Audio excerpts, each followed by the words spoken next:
आज गणित भाग 1 मधील पहिले प्रकरण दोन चलातील रेषीय समीकरणे आपण पाहूया। यामध्ये यापूर्वी आपण दोन पद्धती पाहिलेल्या आहेत की एका चलाचा लोप करून ही रेषीय समीकरणे सोडवणे, आणि दुसरी पद्धत आहे आलेख पद्धती, आणि तिसरी पद्धत आहे निश्चयकाची पद्धती किंवा यालाच क्रेमरची पद्धती असंही म्हटलं जातं। तर क्रेमर हे गणितज्ञाचं नाव आहे।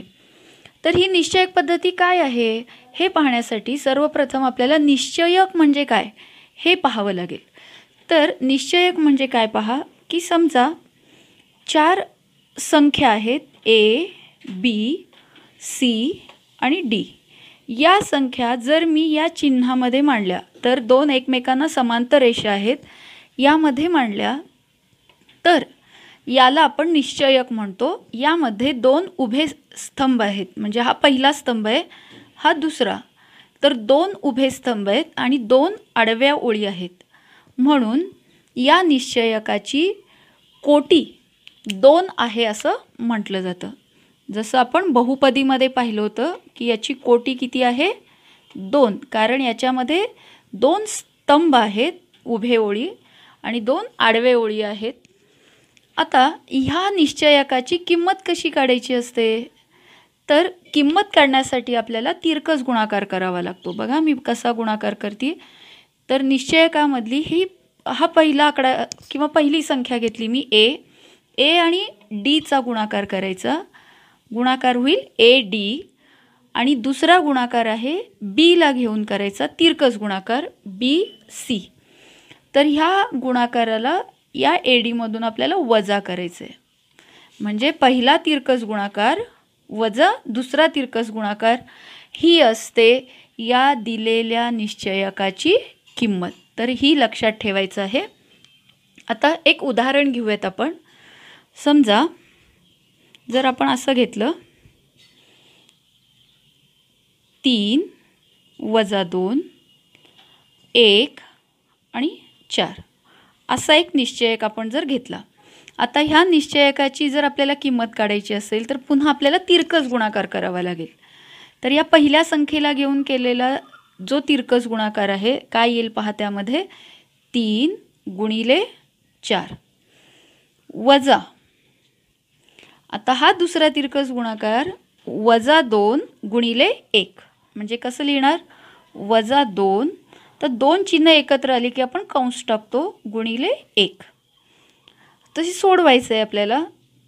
3 × 4 3 चौक 12, वजा वजा आणि वजा दोनदा आलं तर आपल्याला माहिती आहे ऋण ऋण धन होतं, 2 × 1 = 2, 12 + 2 उत्तर येतं 14। तर ही झाली या दिलेल्या निश्चयकाची किंमत। तर अशा पद्धतीने आपल्याला निश्चयकाची किंमत काढता येते। तर आणखीन एक उदाहरण आपण घेऊया इथे की समजा आपण एक निश्चयक अपूर्णांकाचा घेतला या पद्धतीनं की 1/2 2/3 3/2 आणि 1/3 असा एक निश्चयक आपण घेतला। तर याची किंमत जर काढायची असेल तर पुन्हा तोच नियम आहे आपल्याला तिरकस गुणाकाराचा, म्हणजे 1/2 × 1/3 करणार आहोत, आणि यातून वजा करणार आहे आपण 2/3 × 3/2 हा गुणाकार, म्हणजे काय येईल पहा 1/2 × 1/3। तर लक्षात ठेवायचं आहे पहिला गुणाकार जो आहे तो या निश्चयकातील या पहिल्या संख्येला घेऊनच करायचा आहे, वजा 2/3 × 3/2। आता इथं लोप सुद्धा होतो, पण मी गुणाकार करणार आहे, कारण या पहिल्या पदामध्ये पहा गुणाकार किती येतो, अंश अंशांचा गुणाकार छेदाछेदाचा 1 × 1 2 × 6, वजा हा खरं लोप सुद्धा होऊ शकतो, लोप झालं की उत्तर 1 येईल, पण वजाबाकी करताना आपल्याला अवघड नको जायला, तर गुणाकार याचा छेदस्थानचा येतो 3 × 2 = 6, म्हणजे छेद समान होणार आहे। अंशस्थानी पण येतं 2 × 6 छेदस्थानी येतं 3 दोन्ही 6. सोडवा मग याला. छेद समान आहे 1 वजा 6 छेद 6 बरोबर. आता आपल्याला माहिती आहे की 1चं चिन्ह आहे धन आणि 6चं आहे वजा. चिन्ह जर भिन्न असतील तर आपण वजाबाकी करतो. 6तून 1 गेलं 5 आणि उत्तराला चिन्ह या मोठ्याचं म्हणजे 6चं वजा येईल. वजा 5/6. तर ही झाली या दिलेल्या निश्चयकाची किंमत. तर अशा पद्धतीनं तुम्हाला परीक्षेमध्ये 1 मार्काला असा प्रश्न असतो की हा निश्चयक देतील त्याची किंमत काढा किंवा निश्चयक देतील 2 मार्काला याची किंमत काढा. तर असे प्रश्न तुम्हाला 1 किंवा 2 मार्कांवरती निश्चयकावर असतील. तर आता आपण निश्चयकाची पद्धती 2 चलातील रेषीय समीकरणे सोडवण्यासाठी कसं करता येईल ते पाहूया. आता आपण एकसामायिक समीकरणे या निश्चयकाच्या किंवा क्रेमर पद्धतीनं कसं सोडवायचे ते पाहूयात. समजा आपण एक सामायिक समीकरण घेऊयात. तर पहिलं समीकरण आहे a1x अधिक b1y बरोबर c. तर तुम्हाला लक्षात आलं असेल की आपण नेहमी ax अधिक by अधिक c बरोबर 0 या स्वरूपात लिहितो. हे सामान्य रूप नाही आहे.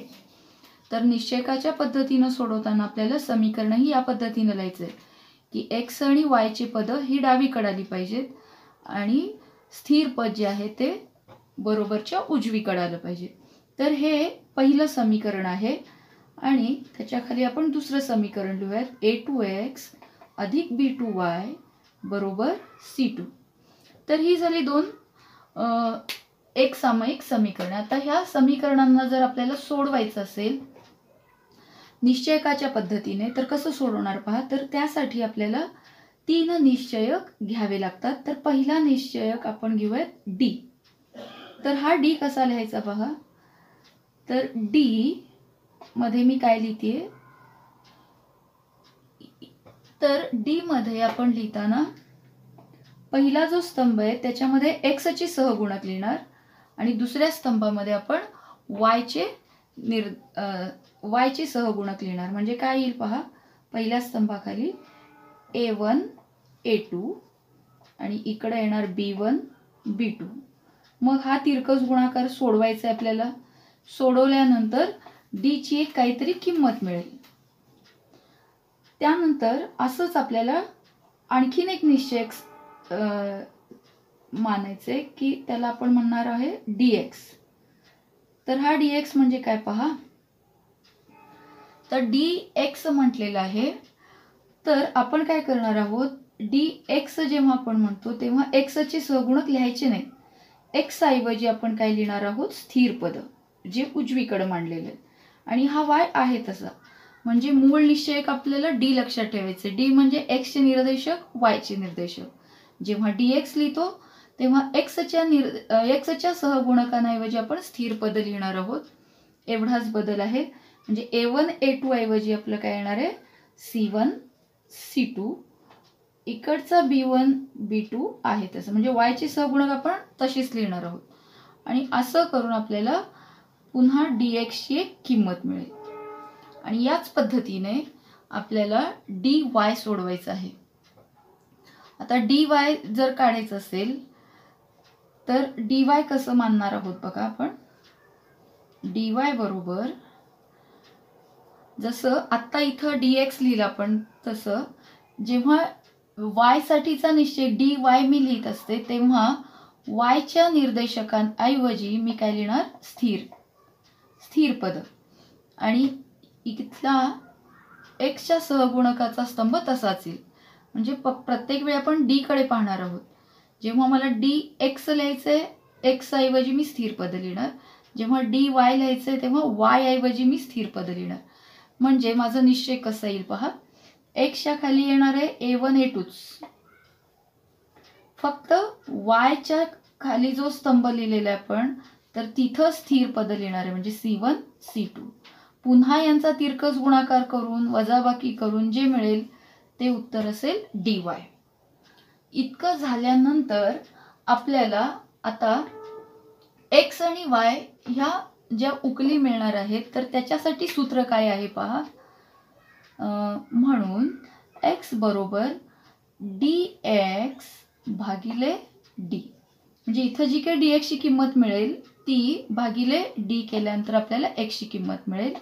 आणि असंच y ची किंमत dy भागिले d केल्यावर मिळेल. म्हणजे हा dy भागिले d केल्यानंतर मिळेल. आणि शेवटी आपलं उत्तर येणार आहे उकल x, y बरोबर जी काही किंमत येईल x आणि y ची तर ती आपण लिहिणार आहोत. म्हणजे अशा पद्धतीने आपल्याला निश्चयक म्हणजे काय पाहिलं, पण ह्या निश्चयकाचा वापर करून एक सामायिक समीकरणे किंवा त्याची उकल कशी काढायची ती आपण पाहिली.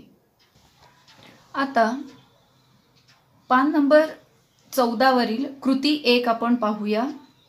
दोन समीकरणं सोडवण्यासाठी आपल्याला ही कृती पूर्ण करायची आहे. तर समीकरण पहा, y अधिक 2x वजा 19 बरोबर 0 आणि दुसरं समीकरण आहे 2x वजा 3y अधिक 3 बरोबर 0. तर सर्वप्रथम त्यांनी दिलेल्या उत्तरामध्ये की दिलेली समीकरणे ax अधिक by बरोबर c या स्वरूपात लिहू. म्हणजे x आणि y चे सहगुणक डाव्या बाजूला येतील आणि स्थिर पद उजव्या बाजूला. मग ह्या समीकरणाची आपण तशी मांडणी करूया. तर प्रथम x पद येईल 2x अधिक y वजा 19 उजव्या बाजूला गेल्यानंतर अधिक होईल अधिक 19. असंच दुसऱ्या समीकरणाच्या बाबतीत पहिल्यांदा x पद 2x वजा 3y आणि हा स्थिर पद आपल्याला उजव्या बाजूला लिहायचं आहे. अधिकचा तो तिकडे जाताना होईल वजा. म्हणजे अशा पद्धतीने मांडणी केल्यानंतर आता आपण निश्चयक लिहू शकतो. तर इथं कृती दिलेली आहे ती आपण पूर्ण करूया. तर पहिल्यांदा आपल्याला d हा निश्चयक लिहायचा आहे. आणि आपल्याला माहिती आहे आत्ताच पाहिलं आपण की d हा निश्चयक जर लिहायचा असेल तर आपल्याला पहिल्या स्तंभामध्ये x चे सहगुणक लिहावे लागतात आणि दुसऱ्या स्तंभात y चे सहगुणक लिहावे लागतात. तर आपण पहिल्यांदा x चे सहगुणक लिहूयात. तर इथं समीकरणं दिलेली आहेत आपल्याला 2x. तर x चा सहगुणक आहे 2. आता पुन्हा इथंही तुलना करा की इथं वजा 3 आहे बघा. म्हणजे इथं खाली जे दिलेलं आहे ते दुसऱ्या समीकरणाचे सहगुणक आहेत. म्हणजे वर आपण पहिल्या समीकरणाचे सहगुणक लिहिणार आहे 2 आणि y चा सहगुणक काहीच नाही आहे म्हणजे अधिक 1 आहे. फक्त 1 लिहिला तरी चालतो. आता आपल्याला इथं निश्चयक सोडवायचं म्हणजे तिरकस गुणाकार करावा लागतो. तर तिरकस गुणाकार करून घेऊयात. 2 गुणिले वजा 3. आता पुन्हा इथं वजा 3 दिलेलं आहे. फक्त आपल्याला या चौकटीत लिहावं लागेल 2. म्हणजे 2 गुणिले वजा 3 वजा आता हा दुसरा तिरकस गुणाकार 1 गुणिले 2. तर 1 इथं नाही दिलेलं पण 2 दिलं म्हणजे 2 गुणिले आपल्याला काय लिहावं लागेल 1. तर कृती सोडवत असताना तुम्हाला असं थोडंफार ते बदल करून देतात. तुम्हाला बरोबर उत्तर सोडवता आलं पाहिजे. तर हा गुणाकार करूयात आपण. 2 त्रिक 6 आणि 2चं चिन्ह अधिक आहे आणि वजा आहे. अधिक आणि वजा यांचा गुणाकार येतो वजा 2 त्रिक 6 म्हणजे वजा 6 येईल. 2 1 2 पुन्हा वजा आहे पहा. 1 वजा 1 अधिक असेल तर गुणाकाराला चिन्ह येतं वजा. तर हे सोडूयात आपण. एक मिनिट. इथं हा गुणाकार त्यांनी दिलेला नाहीये. फक्त इथं येईल अधिक 2च येईल. म्हणजे वजा 6 वजा 2 वजा 6 वजा 2 उत्तर येईल वजा 8. आता याच पद्धतीने आपण dx ची किंमत काढूयात. पुन्हा जर dx काढायचं असेल आपल्याला तर पहिला जो कॉलम असतो आपला x चा सहगुणक. तर dx काढायचं असेल तर x ऐवजी आपल्याला इथं काय लिहावे लागतात स्थिर पद आणि दुसऱ्या स्तंभात येतात y चे सहगुणक. तर हे तुम्हाला लक्षात ठेवावं लागेल. तर स्थिर पद काय आहेत पहा 19 वजा 3 आणि y चे सहगुणक आहेत 1 वजा 3. वर आपण ते d मध्ये लिहिलेलंच आहे तेच बघून लिहायचं आपल्याला. आणि 19 गुणिले या चौकटीत येणार वजा 3 वजा 1 गुणिले वजा 3 1 गुणिले वजा 3. तर हे सोडूयात आपण. 19 त्रिक किती येतं 19 त्रिक 57. पुन्हा एक धन एक ऋण असेल तर उत्तराला चिन्ह येईल ऋण 57 वजा 1 गुणिले वजा 3. तर इथे पहा वजा आहे आणि इथं पण वजा आहे. वजा वजा काय येणार आहे, ॲक्च्युली आता इथं लिहिताना तुम्हाला असं लिहावं लागेल, वजा फक्त हा गुणाकार लिहा प्रथम. 1 गुणिले वजा 3 येईल वजा 3.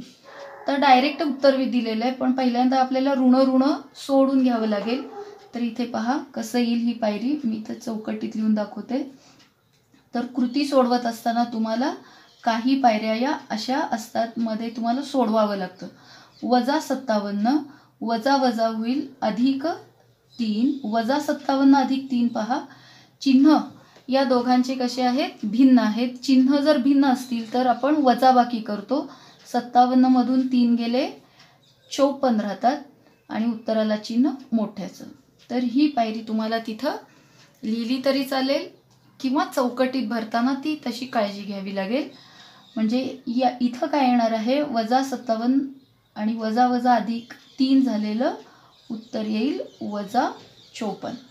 असंच डी वाय सोडवायचं आहे. डी वाय सोडवायचं असेल तर पुन्हा आपल्याला माहिती आहे की वायच्या ठिकाणी आपल्याला काय लिहावं लागतात, स्थिर पद, आणि एक्स हा आहे तसं, म्हणजे एक्सचे सहगुणक आहे तशी लिहिणार आहेत.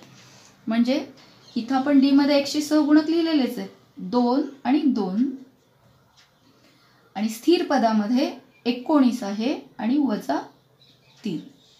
तर पुन्हा तिरकस गुणाकार करणार आहे आपण. 2 गुणिले वजा 3, 2 गुणिले वजा 3 वजा 19 गुणिले 2.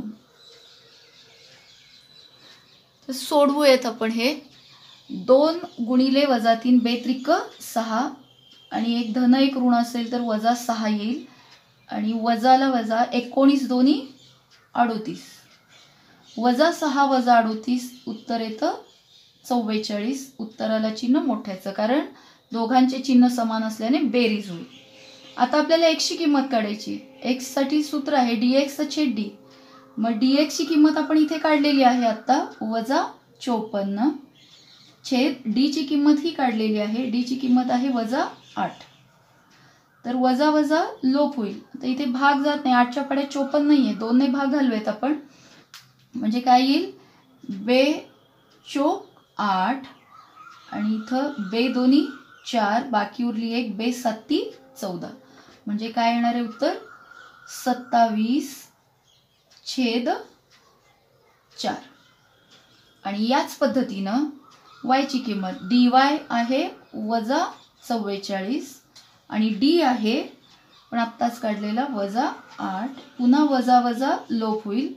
भाग इथे 4 ने जातो पहा, 4 दोन्ही 8 आणि 4 1 4, 4 1 4, म्हणजे काय येतं 11 छेद 2. म्हणजे उकल काय आली पहा, x ची किंमत आली 27 छेद 4 आणि y ची किंमत आली 11 छेद 2. ही दिलेल्या एक सामायिक समीकरणाची उकल आहे. तर अशा पद्धतीनं तुम्हाला कृती सोडवायची आहे. आता आपण दुसरी कृती पाहूया. यामध्ये 2 समीकरण दिलेले आहेत आणि निश्चयकाच्या किमती आपल्याला काढायच्या आहेत. क्रॅमरच्या पद्धतीनुसार एक्स वाय ही उकल आपल्याला काढायची आहे. तर ही कृती सोडवताना आपल्याला प्रत्येक चौकट ही वेगळी घेऊन सोडवावी लागेल. तर सर्वप्रथम आपण डी घेऊयात.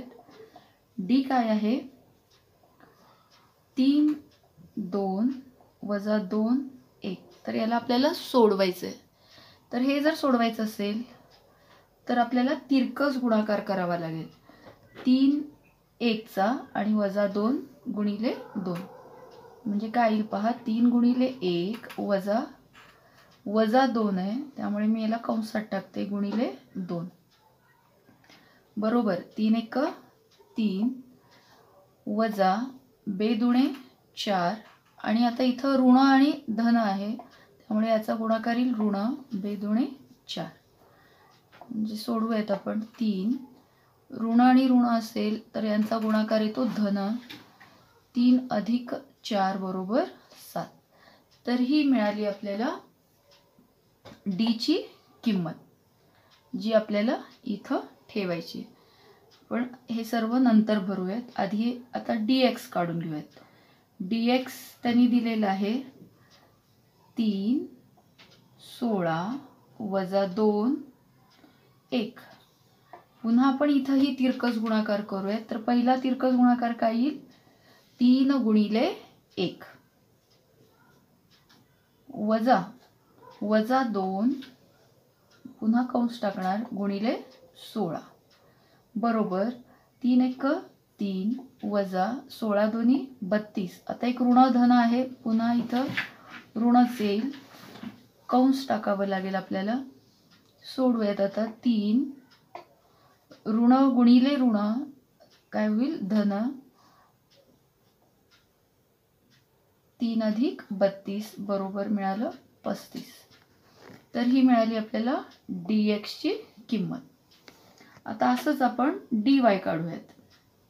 त्यांनी दिलेलं आहे dy 3 2 3 16. तर सोडूयात आपण याला. पुन्हा तिरकस गुणाकार करणार. 3 गुणिले 16 वजा 3 गुणिले 2.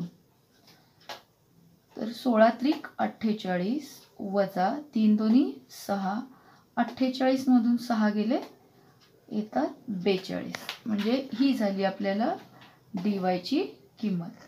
तर ह्या सर्व किमती आपण इकडं तक्त्यामध्ये भरूयात.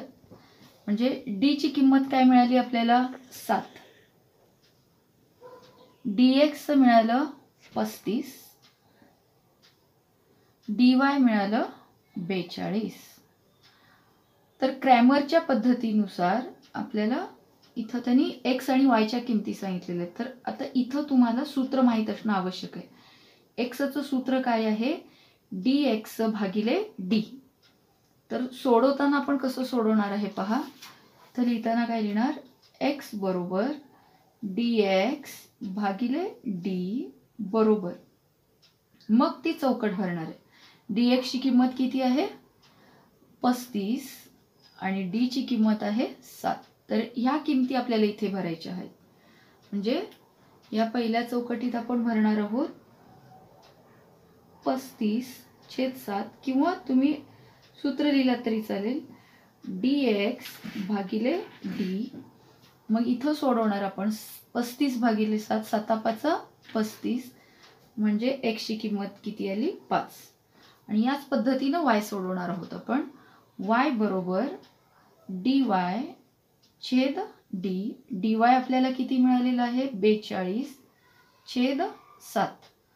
मग याला जर भाग घातलो आपण 7 सख्ख 42 म्हणजे y ची किंमत मिळाली आपल्याला 6. तर ती इथं भरूयात आपण. पहिल्यांदा y चं सूत्र लिहावं लागेल आपल्याला. y चं सूत्र आहे dy छेद d आणि ती किंमत किती येते? 6. म्हणजे आपली उकल काय झाली पहा. x, y 5,6. तर अशा पद्धतीनं तुम्हाला 3 मार्काला किंवा 5 मार्काला असा एक प्रश्न येऊ शकतो. केवळ या चौकटी भरून चालणार नाही, तर आपल्याला इथं हे सोडवावं लागेल.